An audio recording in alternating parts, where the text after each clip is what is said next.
ನಮಸ್ಕಾರ. ಸುದ್ದಿ ಸಂವಾದಕ್ಕೆ ಸ್ವಾಗತ. ನಾನು ವೆಂಕಟರಮಣಗೌಡ. ನಮ್ಮ ಜೊತೆ ಸಂವಾದದಲ್ಲಿ ನಮ್ಮ ಪ್ರಧಾನ ಸಂಪಾದಕರಾದ ಶಶಿಧರ್ ಭಟ್ ಅವರಿದ್ದಾರೆ. ಶಶಿಧರ್ ಭಟ್ ಅವರೇ, ಕಾರ್ಯಕ್ರಮಕ್ಕೆ ತಮಗೂ ಸ್ವಾಗತ ಗೌಡ್ರೆ. ಭಾರತ ನೆರೆಯ ರಾಷ್ಟ್ರಗಳೊಂದಿಗೆ ತನ್ನ ಸಂಬಂಧವನ್ನು ಕೆಡಿಸಿಕೊಳ್ತಾ ಇರುವ ಹೊತ್ತಲ್ಲೇ ಮತ್ತೊಂದು ಆಘಾತಕಾರಿ ಸುದ್ದಿ. ಐತಿಹಾಸಿಕವಾಗಿ ಉತ್ತಮ ಸಂಬಂಧವನ್ನು ಹೊಂದಿದ್ದ ಇರಾನ್ ಜೊತೆಗಿನ ವಿಚಾರವಾಗಿ ಇರಾನ್ ತನ್ನ ಶಬಹಾರ್ ಬಂದರಿನ ರೈಲು ಯೋಜನೆ ಒಪ್ಪಂದದಿಂದ ಭಾರತವನ್ನು ಕೈಬಿಟ್ಟಿದೆ ಅನ್ನುವ ಆಘಾತಕಾರಿ ವಿಚಾರ. ಇದನ್ನು ಹೇಗೆ ವಿಶ್ಲೇಷಿಸಬೇಕು? ಒಂದು, ನೀವು ಮೊದಲು ಹೇಳಿದಾಗೆ ವಿದೇಶಾಂಗ ನೀತಿ ಅಥವಾ ವಿದೇಶಾಂಗ ವ್ಯವಹಾರ ಇದೆಯಲ್ಲ, ಅದು ರೈಲ್ವೆ ಸ್ಟೇಷನ್ನಲ್ಲಿ ನಾನು ಚಹಾ ಮಾರಿದೆ ಅಂತ ಹೇಳಿದಷ್ಟು ಸುಲಭವಾದದ್ದಲ್ಲ. ಹಾಗೆಯೇ ಪ್ರತಿಯೊಬ್ಬರ ಅಕೌಂಟಿಗೆ 15 ಲಕ್ಷ ಹಾಕ್ತೀನಿ ಅಂತ ಹೇಳಿದಾಗ ಅಲ್ಲ, ರಾಮ ಮಂದಿರ ಕಟ್ತೀನಿ ಅಂತ ಎಲ್ಲಿಯೋ ಇಟ್ಟಂಗಿಯನ್ನು ತಂದಂತೆ ಅಲ್ಲ. ವಿದೇಶಾಂಗ ನೀತಿ, ಭಾರತದ ವಿದೇಶಾಂಗ ನೀತಿಗೆ ಒಂದು ಸುದೀರ್ಘವಾದ ಇತಿಹಾಸ ಇದೆ. ಅದು ಸ್ವಾತಂತ್ರ್ಯ ಬಂದ ನಂತರ ಬೆಳೆಸಿಕೊಂಡು ಬಂದದ್ದು. ಅಲಿಪ್ತ ನೀತಿಯನ್ನು ಹುಟ್ಟು ಹಾಕಿದ್ರವರಲ್ಲಿ ನೆಹರು ಒಬ್ಬರು. ಸೊ ಅಂಥ ಅಲಿಪ್ತ ನೀತಿ ಹೋದ ಮೇಲೆ ನಾವು ರಷ್ಯಾದ ಜೊತೆ ನಿಂತಿದ್ದು ಆ ಇತಿಹಾಸ ನಮಗೆ ಗೊತ್ತಿದೆ. ರಷ್ಯಾ ಆಪದ್ ಬಾಂಧವನಾಗಿ ನಮಗೆ ಬಂದಿದ್ದು. ಆದರೆ ಎಂದೂ ಕೂಡ ಭಾರತ ಸ್ನೇಹಿತರ ಕೊರತೆಯಿಂದ ಬಳಲೇ ಇಲ್ಲ. ಇದುವರೆಗೆ ಭಾರತಕ್ಕೆ ಅಪಾರವಾದ ಸ್ನೇಹಿತರಿದ್ದರು. ಕೊಲ್ಲಿ ರಾಷ್ಟ್ರಗಳೆಲ್ಲ ಭಾರತ ಸ್ನೇಹಿತರಾಗಿದ್ವು. ಸೊ ಭಾರತದ ಸುತ್ತಮುತ್ತ ಇದ್ದ ಏನು ರಾಷ್ಟ್ರಗಳಿವೆ, ಚೀನಾ ಮತ್ತು ಪಾಕಿಸ್ತಾನವನ್ನು ಹೊರತುಪಡಿಸಿ ಏಷ್ಯಾ ಖಂಡದಲ್ಲಿ ಭಾರತಕ್ಕೆ ಆಪ್ತ ರಾಷ್ಟ್ರಗಳು ತುಂಬ ಇದ್ವು. ಈಗ ಸಾವಕಾಶವಾಗಿ ನಾವು ಸ್ನೇಹಿತರನ್ನ ಕಳೆದುಕೊಂಡು ಐಸೋಲೇಟ್ ಆಗ್ತಿದ್ದೀವ ಅಂತ ಅನ್ನಿಸೋದಕ್ಕೆ ಪ್ರಾರಂಭ ಆಗಿದೆ. ಅದಕ್ಕೆ ಕಾರಣ ಲೇಟೆಸ್ಟ್ ನೀವು ಹೇಳಿದಾಗೆ ಇರಾನ್ ಒಂದು ದೀರ್ಘಕಾಲೀನ ಒಪ್ಪಂದಕ್ಕೆ ಚೀನಾದ ಜೊತೆ ಸಹಿ ಹಾಕಿದ್ದು. ಅದು ಸುಮಾರು $200 ಬಿಲಿಯನ್ ಹೆಚ್ಚು. ಅದರಲ್ಲಿ ರಕ್ಷಣಾ ವ್ಯವಸ್ಥೆಗೆ ಕೂಡ ಸೇರಿದೆ. ಇದು ತುಂಬ ಅಪಾಯಕಾರಿ. ಅದು ನಮ್ಮ ಮಾಧ್ಯಮ ಇದ್ರ ಬಗ್ಗೆ ಚರ್ಚೆ ಮಾಡಬೇಕಾಗಿತ್ತು. ಆದರೆ ನಮ್ಮ ಮಾಧ್ಯಮ ಎಂಥ ಗೋಧಿ ಮಾಧ್ಯಮನ ಏನೋ ಅಂತಾರಲ್ರಿ, ಇದು ಎಂಥ ಒಂದು ಮಾಧ್ಯಮ ಇಂಥದ್ದೆಲ್ಲ ಮಾಡಲ್ಲ. ಅವ್ರು ಬರೀ ಪೂಜೆ ಮಾಡೋ ಮಾಧ್ಯಮ, ಇವತ್ತು ಗಂಟೆ ಹೊಡೆಯೋ ಮಾಧ್ಯಮ, ದೀಪ ಹಚ್ಚೋ ಮಾಧ್ಯಮ. ಚರ್ಚೆ ಬಹಳ ಅಪಾಯಕಾರಿಯಾದ ಸ್ಥಿತಿಗೆ ಬಂದಿದ್ದೀವಿ.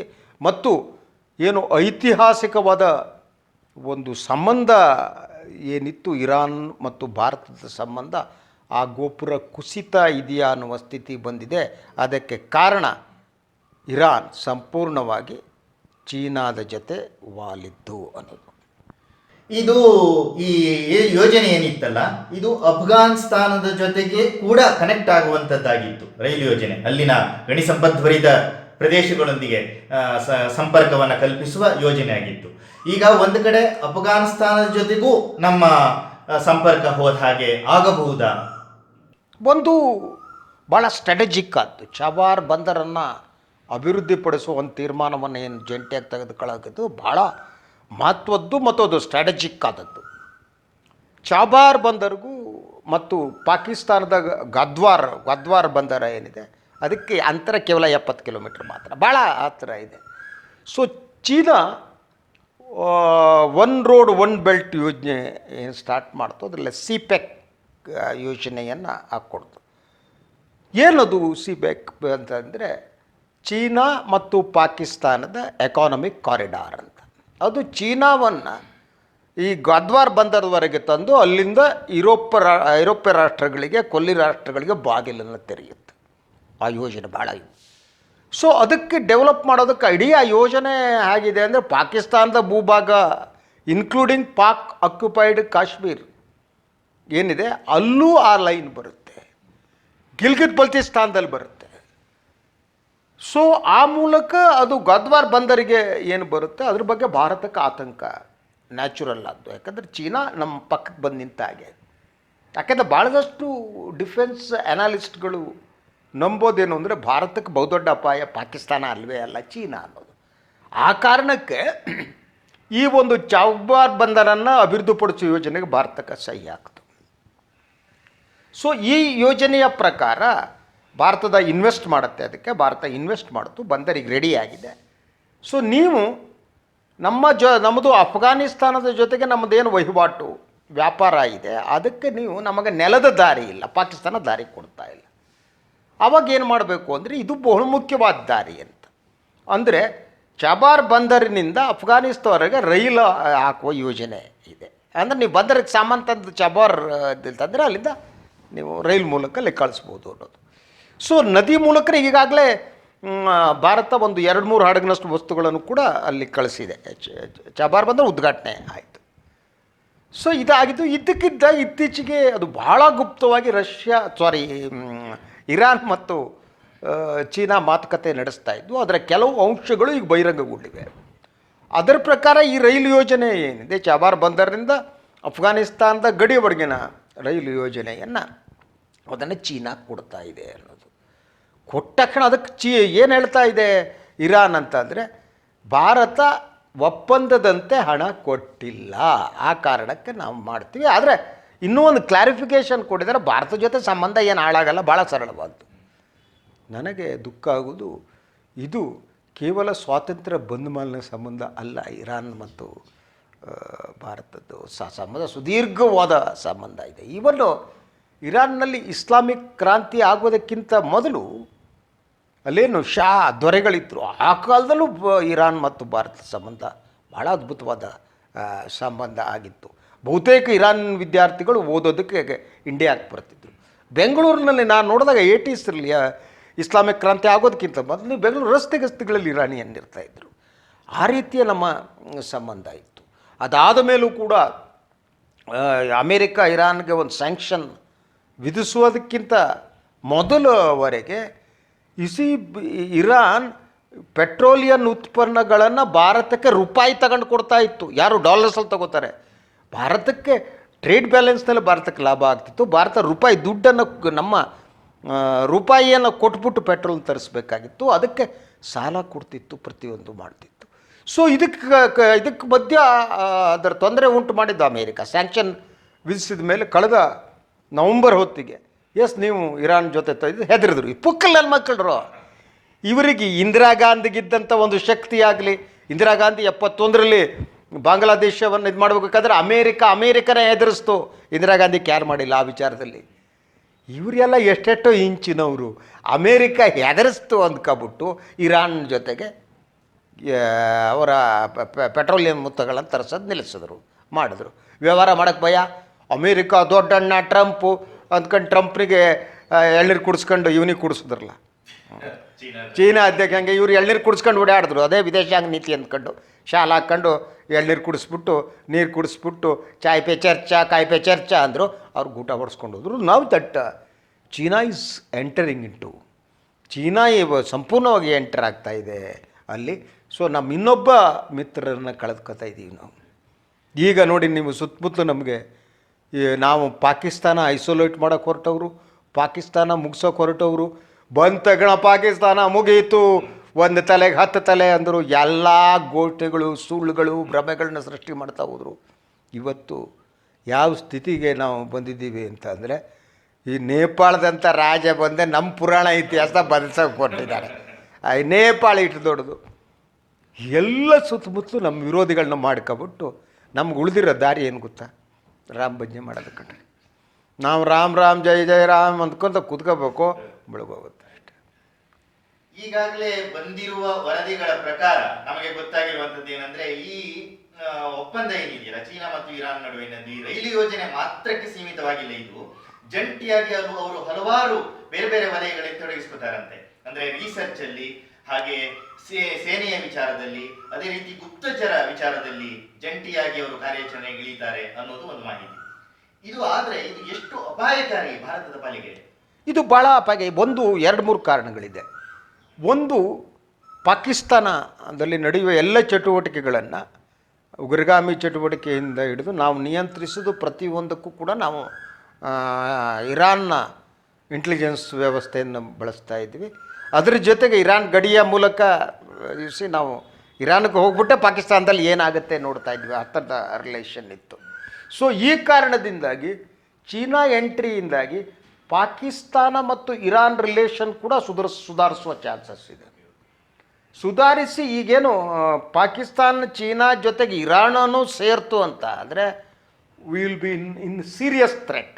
ಯಾಕೆಂದರೆ ಅಲ್ಲಿ ಮಿಲಿಟ್ರಿ ಒಪ್ಪಂದನೂ ಇದೆ ಅನ್ನೋದು ಇದು ಭಾಳ ಸ್ಪಷ್ಟವಾಗಿ ಕಾಣ್ತಾ ಇರೋದು. ನಾವು ಅತಿಯಾಗಿ ಅಮೇರಿಕಾದ ಕಡೆ ವಾಲ್ತಾ ಹೋದ್ವಲ್ಲ, ಈ ಮೋದಿ ಸಾಹೇಬರು ಬಂದಮೇಲೆ ಈಗ ಎಲ್ಲ ಇಂಡಿಯಾ ಜನರಿಗೆ ಒಂದು ಅಮೇರಿಕ ಅಂದರೆ ಭ್ರಮೆ. ಈ ಅಮೇರಿಕಾದ ಅಧ್ಯಕ್ಷರು ನಾನು ಮಾತಾಡಿಸ್ಬಿಟ್ರು ಅಂದರೆ ಸಂತೋಷ. ಅಯ್ಯೋ ಅಯ್ಯೋ, ಅದಕ್ಕೆ ಇವರೆಲ್ಲ ಕೂಡ ಬಂದಾಗಿದ್ದಾರೆ. ರಷ್ಯಾ ಕೂಡ ಈ ಗ್ರೂಪಿಗೆ ಸೇರುವ ಚಾನ್ಸಸ್ ಇದೆ. ಯಾಕಂದರೆ ರಷ್ಯಾದ ಮೊದಲ ಶತ್ರು ಅಮೇರಿಕ, ಚೀನಾದ ಮೊದಲ ಶತ್ರು ಅಮೇರಿಕ, ಇರಾನ್ದ ಮೊದಲ ಶತ್ರು ಅಮೇರಿಕ. ಇದು ಪಪೆಟ್ಟ ಪಾಕಿಸ್ತಾನ ಮಧ್ಯ ಇರೋದು, ಏನು ಲೆಕ್ಕಕ್ಕೆ ಇಟ್ಕೋಬೇಕಾಗಿಲ್ಲ. ಇದೊಂದು ಬ್ಲಾಕ್ ಆಗಿ ಪರಿವರ್ತಿಸುವ ಅಪಾಯ ಇದೆ. ಹಾಗಾದರೂ ಕೂಡ ನಮ್ಮ ಸಹಾಯಕ್ಕೆ ಅಮೇರಿಕ ಬಂದೇ ಬಿಡುತ್ತೆ ಅಂತಿಲ್ಲ. ಈವನ್ನು ಮೊನ್ನೆ ಒಂದು ಅಮೇರಿಕ ತಜ್ಞರೊಬ್ಬರು ರಿಪೋರ್ಟ್ ನೋಡ್ತಾ ಇದ್ದೆ ನಾನು. ಅವ್ರ ಪ್ರಕಾರ ಏನಾದರೂ ಚೀನಾ ಮತ್ತು ಭಾರತದ ನಡುವೆ ಯುದ್ಧ ಆದರೂ ಅಮೇರಿಕ ಮತ್ತು ಟ್ರಂಪ್ ಅಡ್ಮಿನಿಸ್ಟ್ರೇಷನ್ ಭಾರತದ ಸಹಾಯಕ್ಕೆ ಬರಲ್ಲ ಅಂತಾರೆ. ಯಾವತ್ತೂ ಭಾರತದ ಸಹಾಯಕ್ಕೆ ಅಮೇರಿಕ ಬಂದೇ ಇಲ್ಲ. ಸೊ ಆದ್ದರಿಂದ ನಾವು ಐಸೋಲೇಟ್ ಭಾಳ ಸ್ಪಷ್ಟವಾಗಿ. ಯಾಕೆಂದರೆ ನಾವು ವಿದೇಶಾಂಗ ನೀತಿಯನ್ನು ಹ್ಯಾಂಡಲ್ ಮಾಡೋದ್ರಲ್ಲಿ ಅಂದರೆ ಅದು ಮಹಾನ್ ದೊಡ್ಡ ತಪ್ಪು ಅಂತಂದರೆ ಅಮೇರಿಕಕ್ಕೆ ಹೋಗ್ಬಿಟ್ಟೆ ಟ್ರಂಪ್ಗೆ ಇಲೆಕ್ಷನ್ನಲ್ಲಿ ವೋಟ್ ಹಾಕಿ ಅಂದಿದ್ದು ಇಡೀ ಭಾರತದ ಇತಿಹಾಸದಲ್ಲಿ ಯಾವುದೇ ಒಬ್ಬ ಪ್ರಧಾನಿ ಇನ್ನೊಂದು ದೇಶದ ಚುನಾವಣೆಗೆ ಹೋಗ್ಬಿಟ್ಟು ವೋಟ್ ಹಾಕಿದ ಅದು ಮೂರ್ಖತನದ ಪರಮಾವಧಿ. ನೀವು ಅಲ್ಲಿ ಹುದ್ದೆ ಇಂಪಾರ್ಟೆಂಟ್ ಹೊರತು ವ್ಯಕ್ತಿ ಅಲ್ಲ. ಯಾರು ಅಮೇರಿಕಾರ ಅಧ್ಯಕ್ಷರಾಗ್ತಾರೆ ಅವ್ರ ಜೊತೆ ನಾವು ಒಳ್ಳೆ ನೀವು ಹೋಗ್ಬಿಟ್ಟು ಚುನಾವಣಾ ಪ್ರಚಾರ ಮುಟ್ಟಿ ಯಾರು ನಿಮ್ಮ ಸುತ್ತಮುತ್ತಲು ಇಟ್ಕೊಂಡಿದ್ದಾರೆ ನನಗೆ ಅರ್ಥ ಆಗಲ್ಲ. ಮೋದಿಯವ್ರ ಸುತ್ತಮುತ್ತಲು ಅಲ್ಲೂ ಹಾಗೆ ಮಾಡುವ ಮೂಲಕ ಈ ಟ್ರಂಪ್ ಬಿದ್ದರೂ ಕೂಡ ಹೊಸ ಅಡ್ಮಿನಿಸ್ಟ್ರೇಷನ್ ಏನು ಬರುತ್ತೆ ಅವ್ರು ಭಾರತಕ್ಕೆ ಅವಸಿಟ್ಟಿದ್ದೇ ಇರುತ್ತೆ ಅವರಿಗೆ. ಆ ಸಿಚುವೇಶನನ್ನು ನಿರ್ಮಾಣ ಮಾಡ್ಕೊಬಿಟ್ರಿ ನಾವು ಅಲಿಪ್ತ ನೀತಿಯನ್ನು ಏನು ಅನುಸರಿಸ್ತಾ ಇದ್ವಿ ಯಾವುದೇ ಬ್ಲಾಕಿಗೆ ಸೇರಿದೆ. ಅದು ಭಾರತದ ಒಂದು ಅಂತಃಶಕ್ತಿ ಇರೋದಲ್ಲಿ. ಭಾರತ ಎಂದೂ ಕೂಡ ಗುಂಪುಗಾರಿಕೆ ದೇಶ ಅಲ್ಲ. ಭಾರತ ಅದನ್ನು ಮೀರಿದ ದೇಶ. ನಮ್ಮ ಸಂಸ್ಕೃತಿ ಹಾಗೆ, ನಮ್ಮ ಪರಂಪರೆ ಹಾಗೆ, ನಮ್ಮ ನಂಬಿಕೆ ಹಾಗೆ. ಸೊ ಇಂಥ ಒಂದು ಸಿಚುವೇಶನ್ನಲ್ಲಿ ಒಂದು ಯಾರ್ದೋ ಒಂದು ಪರವಾಗಿ ಹೋಗೋದಿದೆಯಲ್ಲ, ಅಮೇರಿಕಾದ ಪರವಾಗಿ. ಅಮೇರಿಕಾ ವಿರೋಧಿಗಳೇನಿವೆ ವಿಶ್ವದಲ್ಲಿ, ಅಮೇರಿಕಾ ವಿರೋಧಿಗಳು ಜಾಸ್ತಿ ಆಗ್ತದೆ. America is a powerful country, no doubt about that. Number 1 country, no doubt about that. ಆರ್ಥಿಕವಾಗಿ ಸಬಲ, ನೋಡು. ಬಟ್ ಅಮೇರಿಕಾ ಎಂದೂ ಕೂಡ ನಂಬಿಕೆಗೆ ಅರ್ಹವಾದ ರಾಷ್ಟ್ರ ಅಲ್ಲ. ನಂಬಿಕೆಗೆ ಅನರ್ಹವಾದ ರಾಷ್ಟ್ರ ಚೀನಾದಂತೆಯೇ. ನೀವು ಚೀನಾವನ್ನು ಹೇಗೆ ನಂಬೋಕ್ಕಾಗಲ್ವ ಹಾಗೇ ನೀವು ಅಮೇರಿಕನ್ನ. ಅಂಥ ಸಂದರ್ಭದಲ್ಲಿ ನಾವು ಮಧ್ಯೆ ಇರಬೇಕಾಗಿತ್ತು ವಿದೇಶಾಂಗ ನೀತಿಯಲ್ಲಿ. ಅಲ್ಲೂ ಇಲ್ಲದೆ ಇಲ್ಲೂ ಇಲ್ಲದೆ ಹ್ಯಾಂಡಲ್ ಮಾಡಬೇಕಾಯ್ತು. ಅದಕ್ಕೆ ಜಾಣತನ ಬೇಕು. ಅದನ್ನು ಭಾರತದ ಹಳೆಯ ಪ್ರಧಾನಿಗಳು ಮಾಡ್ಕೊಬಂದಿದ್ರು. ಕಾಂಗ್ರೆಸ್ ಅದೇ ರೀತಿ ಮಾಡ್ತಾ ಬಂದು. ನೀವೇನು ಬೇಕಾದರೂ ಬೈರಿ ಕಾಂಗ್ರೆಸ್ಗೆ. ಬಟ್ ಕಾಂಗ್ರೆಸ್ನ ವಿದೇಶಾಂಗ ನೀತಿಯಲ್ಲಿ ಅಸ್ಪಷ್ಟತೆ ಇತ್ತು. ಹೆದರಿಸುವ ಶಕ್ತಿ ಇತ್ತು. ಅಮೇರಿಕಾವನ್ನು ಹೆದರಿಸುವ ಶಕ್ತಿ ಭಾರತಕ್ಕಿತ್ತು. ತಲೆಬಾಗ್ತಿರಲಿಲ್ಲ. ಇವತ್ತು ಅಮೇರಿಕಾದ ಪ್ರೆಷರಿಗೆ ತಲೆಬಾಗಿ ನಾವು ಒಂದು ಅದ್ಭುತವಾದ ನಮ್ಮ ಸ್ನೇಹಿತ ರಾಷ್ಟ್ರ ಇರಾನನ್ನು ಕಳ್ಕೊತಾ ಇದ್ದೀವಿ. ಮತ್ತು ಅಮೇರಿಕಾದ ವಿರೋಧಿಗಳೆಲ್ಲ ಒಂದಾಗ್ತಾ ಏನಿದ್ದಾರೆ ಅವರು ನಮ್ಮ ವಿರೋಧಿಗಳನ್ನಾಗಿ ಮಾಡ್ತಾ ಇರೋದು. ಇದು ಮಿಲಿಟ್ರಿದ್ದು ನೀವೇನು ಮಾತಾಡಿದ್ರಿ, ಈ ಮಿಲಿಟ್ರಿ ಒಪ್ಪಂದ ಕೂಡ ಭಾಳ ಅಪಾಯಕಾರಿಯಾದ್ದು. ಯಾಕೆಂದರೆ ನಾವು ಅಭಿವೃದ್ಧಿಪಡಿಸಿದ ಚಾಬಾರ್ ಬಂದರಿನಲ್ಲಿ ಚೀನಾದ ಯುದ್ಧ ವಿಮಾನಗಳು ಬಂದು ನಿಂತು ಅಂದರೆ ಅಲ್ಲಿ 70 ಕಿಲೋಮೀಟರ್ದು ಗ್ವಾದಾರ್ ಮತ್ತು ಇದೇನಿದೆ ಪೋರ್ಟ್ ಇದೆ 70 ಕಿಲೋಮೀಟರ್ ಇದೆ. ಇಡೀ ಹಿಂದೂ ಮಹಾಸಾಗರ ಏನಿದೆ, ಹಿಂದೂ ಮಹಾಸಾಗರದ ಒಳಗಡೆ ತನ್ನ ನಿಯಂತ್ರಣ ಸಾಧಿಸಬೇಕು ಅಂತ ಚೀನಾ ಏನು ಹೊರಟಿದ್ದು. ಈಗ ಸೌತ್ ಚೀನಾ ಸೀದಲ್ಲಿ ಅದೇ ಮಾಡ್ತಾ ಇದೆ. ಅದಕ್ಕೆ ಅವಕಾಶ ಕಲ್ಪಿಸಿದ ಹಾಗೆ. ಆ ಕಾರಣಕ್ಕೆ ಅಮೇರಿಕಾದ ಅಧ್ಯಕ್ಷರ ಏನಿದ್ದಾರೆ ಅವರ ಅಡ್ಮಿನಿಸ್ಟ್ರೇಷನ್ ಏನಿದೆ, Trump administration warned India. Last 4 days back ಒಂದು ವಾರ್ನಿಂಗ್ ಕೊಟ್ಟಿದೆ. ಇದು ಭಾಳ ಅಪಾಯಕಾರಿಯಾದ್ದು, be careful, speak to Iran ಅಂತ. ಇವ್ರಿಗೆ ಗೊತ್ತಾಯ್ತಾ ಇಲ್ಲ ಗೊತ್ತಿಲ್ಲ. ಇವ್ರಿಗೆ ರಾಮ ಭಜನೆ ಮಾಡ್ತಾ ಗೊತ್ತಿರ್ತಾರೆ. ಇವ್ರು ದೇವಸ್ಥಾನ ಕಟ್ಸ್ಬೇಕು ಇವ್ರಿಗೆ ಇದೆಲ್ಲ ತಲೆ ಬುಡ ಅರ್ಥ ಆಗಲ್ಲ. ಇವ್ರು ಬರೀ ದೇವಸ್ಥಾನ ಕಟ್ಸೋದ್ರಲ್ಲಿ ನಿಯಮಿತರಾಗಿರ್ತಾರೆ. ನಿನ್ನೆ ಎಲ್ಲೋ ಹರಿದ್ವಾರದಲ್ಲಿ ಏನು ಅಂತ ಮಾತಾಡ್ತಿರ್ತಾರೆ. ಕೇದಾರ್ನಾಥಲ್ಲಿ ಏನಾಯಿತು ದೇವ್ರು ಮಾತಾಡ್ತಾರೆ, ನಾಮ ಹಾಕೊಂಡು ಕೂತಿರ್ತಾರೆ ಈ administration. We lost our good friend ನಾವ್. ನಮಗಿದು ಅರ್ಥ ಆಗದಿದ್ದರೆ ನಮ್ಮ ಅತ್ಯುತ್ತಮ ಸ್ನೇಹಿತ ಇರಾನ್ ನೆಲದ ಮೇಲೆ ನಿಂತು ನಾವು ಪಾಕಿಸ್ತಾನದ ಮೇಲೆ ಕಣ್ಣಿಡ್ತಿದ್ವಿ. ನಿಮಗೆ ಕಾಮನ್ ಸೆನ್ಸ್ ಬೇಡವಾ? ಮೊನ್ನೆ ಸಿಕ್ಕಾಕೊಂಡಲ್ಲ ಅವನು ಇರಾನದಿಂದನೇ ಹೋಗಿದ್ದು. ಪಾಕಿಸ್ತಾನದಲ್ಲಿ ಅವನು ಸ್ಪೈ ಅಂತ ಸಿಕ್ಕಾಕೊಂಡ್ರಲ್ಲ. ನಾವೆಲ್ಲ ಅದು ಹೋಯ್ತಾ ಎಲ್ಲ ಅಲ್ಲಿಗೆ ಬಂದು ಇವರು ಸ್ಪೈಗಳು ಬಂದು ಇಳ್ಕೊತಾರೆ. ಇಂಥ ಸಿಚುವೇಶನ್ ಇರಾನ್ ಜೊತೆಗೆ ನಿಂತ್ಬಿಟ್ಟು ಅಮೇರಿಕಾಗೆ ಎದೆ ಉಬ್ಬಿಸಿ ಹೇಳಬೇಕಿತ್ತು, ನಿಮಗೆ 56 ಇಂಚ್ ಎದೆ ಇದ್ದರೆ ನಿಮ್ಮ ಸ್ನೇಹಿತರು ನನ್ನ ಸ್ನೇಹಕ್ಕಾಗಿದ್ದೀವಿ ಅಂತ ಹೇಳಬೇಕಿತ್ತು. ಪುಕ್ಲಾಗಿ ಹೆದರ್ಕೊಂಡು ಇಲ್ಲಿ ಭಜನೆ ಮಾಡ್ಕೊಂಡು ಕೂತ್ಕೊಬಿಟ್ಟು ಈ ಸ್ಥಿತಿಗೆ ತಂದ್ಕೊಂಡಿದ್ದೀವಿ. ಈ ಒಪ್ಪಂದದ ನೆಪದಲ್ಲಿ ಚೀನಾ ತನ್ನ ಆರ್ಥಿಕ ಪ್ರಾಬಲ್ಯದಿಂದ ಇರಾಕ್ನ ಆಂತರಿಕ ವ್ಯವಹಾರಗಳಲ್ಲಿ ಮಾತ್ರ ಅಲ್ಲ, ಅದರ ವಿದೇಶಾಂಗ ವ್ಯವಹಾರಗಳ ಮೇಲೂ ಪ್ರಭಾವ ಬೀರುವ ಮೂಲಕ ಅದರ ತೀರಾ ದೀರ್ಘಕಾಲೀನ ಆಲೋಚನೆ ನಮ್ಮ ಭಾರತದ ಮೇಲೆ ಏನು ಮುಗ್ಗರಿಸೋದು ಇದಾಗಿರಬಹುದಾಗಬಹುದಾ ಅಂತ ಎರಡು ರೀತಿ ಆಗೋಕ್ಕೆ ಸಾಧ್ಯ ಇದೆ. ಇದರ main problem is Trump administration. In the sense ಕೊಲ್ಲಿ ರಾಷ್ಟ್ರಗಳಲ್ಲಿನ ಸ್ನೇಹಿತರನ್ನು ಕೂಡ ಉಳಿಸ್ಕೊಳ್ಳುವ ಸ್ಥಿತಿಯಲ್ಲಿ ಟ್ರಂಪ್ ಅಡ್ಮಿನಿಸ್ಟ್ರೇಷನ್ ಇಲ್ಲ. Trump administration is utter failure ವಿದೇಶಾಂಗ ನೀತಿಯಲ್ಲಿ. ನೀವು ಕೊಲ್ಲಿ ರಾಷ್ಟ್ರಗಳು ಏನು ಈ ಪೆಟ್ರೋಲಿಯಂ ಉತ್ಪನ್ನಗಳ ದೊಡ್ಡ ಕಣಜವನ್ನು ಹೊಂದಿರುವಂಥಕ್ಕೆ ಅವರಿಗೆ ರಕ್ಷಣೆಗೆ ಯಾರಾದರೂ ಬೇಕು. ಸೊ ಅಮೇರಿಕ ಮೊದಲು ಇದೇ ಪೆಟ್ರೋಲಿಯಂ ಉತ್ಪನ್ನಗಳ ಮೇಲೆ ಕಣ್ಣಿಟ್ಬಿಟ್ಟು ಸೌದಿ ಅರೇಬಿಯಾದಿಂದ ಹಿಡಿದು ಎಲ್ಲ ರಾಷ್ಟ್ರಗಳನ್ನು ತನ್ನ ನಿಯಂತ್ರಣದಲ್ಲಿ ಇಟ್ಕೊಂಡಿತ್ತು, ಕುವೈತ್ನಿಂದ ಅಲ್ಲಿಂದ. ಅಲ್ಲಿಯ ರಾಜಕಾರಣ ಈಗ ಬದಲಾಗ್ತಾ ಇದೆ. ಟ್ರಂಪ್ ಅಡ್ಮಿನಿಸ್ಟ್ರೇಷನ್ ಬಂದ ಮೇಲೆ ಅವರ ಹುಚ್ಚರ ಹಾಗೆ ಕಂಡ್ರಿ, ಮೂರ್ಖ ನನ್ನ ಮಗ ಅವನು. ಆ ಕಾರಣಕ್ಕೆ ರಷ್ಯಾ ಮತ್ತು ಚೀನಾ ಹೆಚ್ಚು ಅಲ್ಲಿಯ ರಾಜಕಾರಣದಲ್ಲಿ ಇಂಟರ್ಫಿಯರ್ ಆಗ್ತಿದೆ. ಆಯಿತಾ, ಕೇವಲ ಇಂಟರ್ಫಿಯರೆನ್ಸ್ ಮಾತ್ರ ಅಲ್ಲ, ಅದು ಅವರು ಅಲ್ಲಿ ನಿಯಂತ್ರಣ ತಗೊಳಕ್ಕೆ ಹೋಗ್ತಾರೆ. ಈಗ ಇರಾನ್ಗೆ ತಗೊಳ್ಳಿ, ಇರಾನ್ಗೆ ಅಮೇರಿಕಾದ ವಿರುದ್ಧ ಯುದ್ಧ ಮಾಡೋ ಲೆವೆಲ್ಲಿಗೆ ಹೋದಂಥ ರಾಷ್ಟ್ರಕ್ಕೆ ಯಾರೋ ಪಕ್ಕಕ್ಕೆ ಬೇಕು, ದಿ ಸಿಲೆಕ್ಟ್ ಚೀನಾ. ಯಾಕೆಂದರೆ ಅಮೇರಿಕಾದ ವಿರುದ್ಧ ಸೆಡ್ ಹೊಡಿಬೇಕಾದ್ರೆ ನನಗೆ ಚೀನಾ ಬೇಕು. ರಷ್ಯಾದ ರಿಲೇಷನ್ನು ಚೆನ್ನಾಗೇ ಇದೆ. ಸೊ ಆ ಮೂಲಕ ಇಡೀ ಕೊಲ್ಲಿ ರಾಷ್ಟ್ರಗಳ ರಾಜಕಾರಣ ಬದಲಾಗುತ್ತೆ. ಅದು ಕೇವಲ ಕೊಲ್ಲಿ ರಾಷ್ಟ್ರಗಳ ರಾಜಕಾರಣಕ್ಕೆ ಮಾತ್ರ ಸೀಮಿತ ಆಗಲ್ಲ, ವರ್ಲ್ಡ್ ಆರ್ಡರ್ ವಿಲ್ ಚೇಂಜ್ ಅಂತ. ಈ ಜಗತ್ತಿನ ಇಡೀ ರಾಜಕಾರಣದ ಏನಿದೆ ಅದರ ವ್ಯಾಖ್ಯೆ ಬದಲಾಗ್ತಾ ಹೋಗ್ತವೆ. ಯಾರು ಲೆಫ್ಟು, ಯಾರು ರೈಟು, ಯಾರ ಮಧ್ಯೆ ಎಲ್ಲ ತೀರ್ಮಾನ ಆಗ್ತಾ ಹೋಗುತ್ತೆ. ಸರಿಯಾಗಿ ಡಿವೈಡ್ ಆಗುವ ಕಾಲ. ಈ ಟ್ರಂಪ್ನಂಥವ್ರು ಇದ್ದರೆ ಇನ್ನು ಡಿವೈಡೇ ಇದೆ. ಅವ್ರು ಯಾವತ್ತೂ ಡಿವೈಡೇ ಅವರು ಜನಗಳು, ಆಯಿತಾ, ನಮ್ಮವ್ರಂಗೆ. ಸೊ ಆ ಕಾರಣಕ್ಕೆ ಇದು ಇನ್ನೂ ಜಾಸ್ತಿ ಆಗ್ತಾ ಹೋಗುತ್ತೆ. ಬಟ್ ನಮಗಿದೆಲ್ಲ ನಾನು ತಲೆ ಕೆಡಿಸ್ಕೊತಾ ಇಲ್ಲ. ನಾನು ನಮ್ಮ ದೇಶದ ಬಗ್ಗೆ ತಲೆ ಕೆಡಿಸ್ಕೊತೀನಿ. ದೇಶಭಕ್ತಿ ಇವ್ರು ಯಾರ ಅಪ್ಪನ ಮನೆ ಆಸ್ತಿ ಅಲ್ಲ, ನಮ್ಮ ದೇಶ, ನಮ್ಮ ದೇಶ, ನಮ್ಮ ಇಂಡಿಯಾ, ನಮ್ಮ ಭಾರತ. ಸೊ ಇದ್ರ ಬಗ್ಗೆ ನಾವು ಯೋಚನೆ ಮಾಡಬೇಕಾಗಿದೆ. ಯಾಕೆಂದರೆ ಇಡೀ ವೈರಿಗಳಿಂದ ನಾವು ಸುತ್ತುವರೆದು ನಿಂತರೆ ನಮ್ಮ ಕತೆ ಏನು, ಈ ದೇಶದ ಕತೆ ಏನು, ಇದನ್ನು ನಾವು ಯೋಚನೆ ಮಾಡಬೇಕಾಗಿದೆ. ಇದು ಎಲ್ಲವನ್ನ ಮೀರಿದ್ದು. ದೇಶಭಕ್ತಿ ಬರುವುದಿಲ್ಲಿ, ದೇಶವನ್ನು ಉಳಿಸೋದು ಇಲ್ಲಿ. ವರ್ಲ್ಡ್ ಆರ್ಡರ್, ನೀವು ವಿಶ್ವ ರಾಜಕಾರಣವನ್ನು ನೀವು ಅರ್ಥ ಮಾಡ್ಕೊಳ್ಳೋ ಯೋಗ್ಯತೆ ಇಲ್ಲದಿದ್ದರೆ ಪ್ರಯೋಜನ ಇಲ್ಲ. ಅದಕ್ಕೆ ಒಂದು ರಾಜನೀತಿಜ್ಞನ ಮನಸ್ಥಿತಿ ಬೇಕು.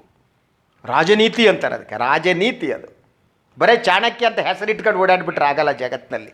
ನಾನೇ ಚಾಣಕ್ಯ ಅಂತ 4 ಮಾಧ್ಯಮಗಳು, ಬುದ್ಧಿ ಇಲ್ದಿರ, ತಲೆ ಇಲ್ದಿರ ಮಾಧ್ಯಮಗಳು, ಕಾಸು ತಗೊಂಡು ಮಾಧ್ಯಮಗಳು ಯಾರ್ಯಾರಿಗೆ ಯಾವುದೋ ವಿಶೇಷಣ ಕೊಟ್ಬಿಟ್ಟು ಹೊಡ್ಕೊಂಡು ಹೋದ್ರಲ್ಲ. ಅಂತಾರಾಷ್ಟ್ರೀಯ ವ್ಯವಹಾರಗಳಿಗೆ ಅದರ ಬೇರೆ ಅದಕ್ಕೆ ಸಲಹೆ ತಗೋಬೇಕು. ಈ ಕಾಂಗ್ರೆಸ್ನಲ್ಲಿ ಶಶಿ ತರೂರ್ ಅಂತವ್ರು ಇದ್ದಾರೆ ಅಲ್ವಾ, ಆ ರೀತಿಯವ್ರನ್ನ ಕರೆದು ಚರ್ಚೆ ಮಾಡಬೇಕು. ನೀವು ಬರೇ ಅದೇ ಮೋದಿ, ಅದೇ ಶಾ ಕೂತ್ಕೊಂಡು ನೀವು ಮಾಡೋಕ್ಕಾಗಲ್ಲ, ದೇಶ ಮುಳುಗಿಸ್ಬಿಡ್ತೀರಿ ನೀವು. Ask those people, experts. ಆರ್ಥಿಕತೆ ಬೇಕೋ, ಮನಮೋಹನ್ ಸಿಂಗ್ ಅವ್ರನ್ನ ಕರೆದು ಮಾತಾಡಿ, ಏನು ಮರ್ಯಾದೆ ಹೋಗಲ್ಲ. ವಿದೇಶಾಂಗ ನೀತಿ ಶಶಿ ತರೂರ್ ಅಂತವ್ರು ಕರೀರಿ, ಕೂತ್ಕೊಳ್ಳಿ, ಚರ್ಚೆ ಮಾಡಿ ದೇಶದ ಬಗ್ಗೆ. ಅದು ದೇಶಭಕ್ತಿ. ದೇಶಭಕ್ತಿ ಅದು. ನೀವೆಲ್ಲರನ್ನ ಇನ್ವಾಲ್ವ್ ಮಾಡ್ಕೊಂಡು ದೇಶದ ಸಲುವಾಗಿ ನಿಮ್ಮ ಈಗೋಗಳನ್ನು, ಕೆಟ್ಟ ರಾಜಕಾರಣವನ್ನು ಎಲ್ಲ ಬಿಟ್ಟು ಎಲ್ಲರನ್ನ ಇನ್ವಾಲ್ವ್ ಮಾಡ್ಕೊಳ್ಳೋದು ದೇಶಭಕ್ತಿ, ದೇಶ ಉಳಿಸೋದಕ್ಕೆ. ಕ್ಷುಲ್ಲಕ ರಾಜಕಾರಣ ಮಾಡೋದು ದೇಶದ್ರೋಹದ ಕೆಲಸ. ಸರ್ಕಾರ ಇನ್ನಾದರೂ ತನ್ನ ರಾಜತಾಂತ್ರಿಕ ವಿವೇಚನೆಯನ್ನು ಬಳಸಿ ಈ ಒಂದು ದೀರ್ಘಕಾಲೀನ ಸಂಬಂಧ ಏನಿತ್ತಲ್ಲ, ಅಂಥ ಇರಾನ್ ಜೊತೆ ಸಂಬಂಧವನ್ನು ಮುಂದುವರಿಸುವ ಪ್ರಯತ್ನವನ್ನು ಈಗಲಾದರೂ ಮಾಡಬೇಕು ಅಂತ ಆಶಿಸ್ತಾ ಸಂವಾದದಲ್ಲಿ ಪಾಲ್ಗೊಂಡಿದ್ದಕ್ಕೆ ಧನ್ಯವಾದಗಳು. ತಮಗೂ ಧನ್ಯವಾದಗಳು. ಎಸ್ ಪ್ರಿಯ ವೀಕ್ಷಕರೇ, ದಯವಿಟ್ಟು ನಾನು ಹೇಳ್ತೀನಿ, ಸುಮ್ಮನೆ ಮುಬ್ಬಕ್ತಿ ಇದೆಯಲ್ಲ, ಏನು ವರ್ಕೌಟ್ ಆಗಲ್ಲ. ಹಾರಿಬಲ್ ಸಿಚುವೇಷನ್ನಲ್ಲಿದ್ದೀವಿ. ವಿದೇಶಾಂಗ ನೀತಿ ಫೇಲ್ ಆಗ್ತಿದೆ. ಮೋದಿಯವರ BJPಯ ವಿದೇಶಾಂಗ ನೀತಿ ಈ ದೇಶವನ್ನು ಸಂಕಟಕ್ಕೆ ತಂದು ಇಡ್ತಾ ಇದೆ ಅನ್ನೋ ಮಾತನ್ನು ಹೇಳ್ತಾ ಇವತ್ತಿನ ಸುದ್ದಿ ಸಂವಾದವನ್ನು ಮುಗಿಸ್ತೇವೆ. ಮತ್ತೆ ನಾನು ಗೌಡ್ರು ಇನ್ನೊಂದು ವಿಚಾರವನ್ನು ಬರ್ತೀವಿ. ಎಲ್ಲರಿಗೂ ಒಳ್ಳೆಯದಾಗಲಿ. ನಮಸ್ಕಾರ.